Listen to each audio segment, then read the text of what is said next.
అహల్య కోసం అందరూ ICU room బయట టెన్షన్ పడుతూ వెయిట్ చేస్తూ ఉంటారు. మెల్లిగా బీప్ బీప్ అన్న సౌండ్ మానిటర్ నుండి వస్తూ ఉంటుంది. అహల్య మెల్లిగా స్పృహలోకి రావడం నర్స్ చూసి పరుగున బయటికి వెళ్ళి అహల్య గారు స్పృహలోకి వచ్చారు అని ఆ నర్స్ చెప్పగానే అర్జున్ ప్రసాద్, సుభద్ర ఇద్దరూ సంతోషపడగా భానుమతి ఛీ అని ముఖం చిట్లించుకోగా కోపంగా చూస్తుంది యామిని. అందరూ కలిసి లోపలికి వెళ్తారు. మెల్లిగా కళ్ళు తెరిచి చూస్తుంది అహల్య. అప్పుడే గౌతమ్ లోపలికి వస్తాడు. ఆ కట్లతో ఉన్న అహల్యని చూసి బాధగా ఏడుస్తూ ఉంటాడు గౌతమ్. తన బేబీ ఎలా ఉంది అన్నట్టు కళ్ళతో ప్రశ్నిస్తూ ఉంటుంది గౌతమ్ని అహల్య.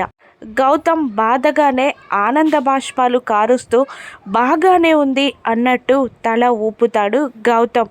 అహల్య పుట్టపై చెయ్యి వేయడానికి ట్రై చేస్తూ అందరూ ఉండడంతో చెయ్యి వేయలేక చెయ్యిని వెనక్కి తీసుకుంటాడు గౌతమ్.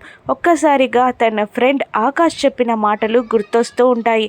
తను ప్రెగ్నెంటేరా, నిజమే, కానీ చాలా వీక్గా ఉంది, బేబీ గ్రోత్ కూడా అంతగా బాగాలేదు అని ఆకాష్ చెప్పిన మాటలు గుర్తు తెచ్చుకొని బాధపడుతూ ఉంటాడు గౌతమ్.